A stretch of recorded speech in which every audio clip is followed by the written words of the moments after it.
T20 world കപ്പിലെ ഇന്ത്യയുടെ ആദ്യ മത്സരം ജൂൺ 5-ന് അയർലൻഡിനെതിരെയാണ് നടക്കുന്നത്. ബംഗ്ലാദേശിനെതിരെയുള്ള സന്നാഹ മത്സരം അവസാനിച്ചുവെങ്കിലും ഇന്ത്യയുടെ ബാറ്റിംഗ് ഓർഡർ ഇപ്പോഴും സസ്പെൻസ് തന്നെയാണ്. ആരൊക്കെ ആദ്യ 11-ൽ കളിക്കുമെന്ന കാര്യം ഇപ്പോഴും ഉറപ്പിക്കാനായിട്ടില്ല. ബംഗ്ലാദേശിനെതിരെയുള്ള മത്സരത്തിന് ശേഷം ക്യാപ്റ്റൻ രോഹിത് ശർമ്മ തന്നെയാണ് ഇക്കാര്യം പറഞ്ഞത്. ബംഗ്ലാദേശിനെതിരെയുള്ള സന്നാഹ മത്സരം സഞ്ജുവിനടക്കം നിർണായകമായ ഒരു മത്സരം തന്നെയായിരുന്നു. രോഹിത് ശർമ്മക്കൊപ്പം ഓപ്പൺ ചെയ്യാനാണ് സഞ്ജുവിന് അവസരം ലഭിച്ചത്.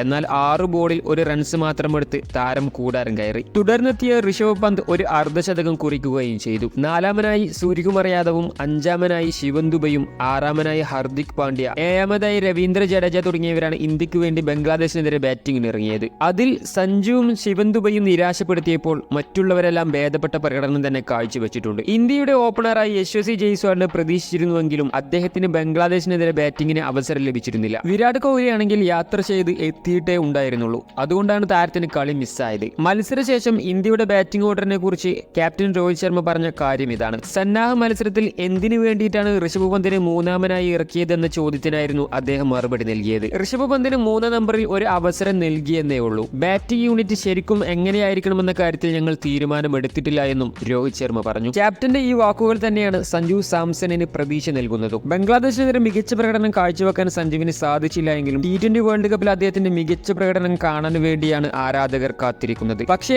അയർലൻഡിനെതിരെയുള്ള മത്സരത്തിൽ അതിനുള്ള സാധ്യതകൾ വളരെ കുറവ് തന്നെയാണ്. കാരണം സന്നാഹ മത്സരത്തിൽ സഞ്ജു മങ്ങിയപ്പോൾ മികച്ച പ്രകടനം ഋഷഭ് പന്ത് കാഴ്ചവെച്ചു. മാത്രമല്ല അത് 3-മനായി കളത്തിലിറങ്ങിക്കൊണ്ടാണ്. അതുകൊണ്ട് തന്നെ ഇന്ത്യയുടെ ഓപ്പണിംഗിൽ രോഹിത് ശർമ്മയും കോഹ്ലിയും വരണമെന്ന ശക്തമായ വിലയിരുത്തലുകൾ ഇപ്പോൾ നടക്കുന്നുണ്ട്. അങ്ങനെ വരുമ്പോൾ 3-മനായി ചിലപ്പോൾ ഋഷഭ് പന്തിന് അവസരം നൽകിയേക്കാം. അല്ലെങ്കിൽ 3-മനായി സൂര്യകുമാർ യാദവിനെ ഇറക്കി 4-മതായി ശിവൻ ദുബെയും 5-മനായി ഋഷഭ് പന്തും കളത്തിലിറങ്ങിയേക്കാം. ചിലപ്പോൾ ഓൾറൗണ്ടർ ശിവൻ ദുബെക്ക് പകരം സഞ്ജു സാംസണിന് ആ സ്ഥാനത്ത് അവസരം ലഭിച്ചേക്കാം. എന്തായാലും സഞ്ജു സാംസണിന് ഇനി ആദ്യ 11-ൽ അവസരം ലഭിക്കുമോ എന്നറിയണമെങ്കിൽ 11 പുറത്തു വരിക തന്നെ വേണം. ബാറ്റർമാരായി സ്ഥാനമുറപ്പിച്ചവരിൽ ഇപ്പോൾ രോഹിത് ശർമ്മ, വിരാട് കോഹ്ലി, സൂര്യകുമാർ യാദവ്, അതുപോലെ ഋഷഭ് പന്ത്, ഹർദിക് പാണ്ഡ്യ തുടങ്ങിയവരായിരിക്കും. എന്തായാലും ആവേശകരമായ പോരാട്ടത്തിന് വേണ്ടി കാത്തിരിക്കാം.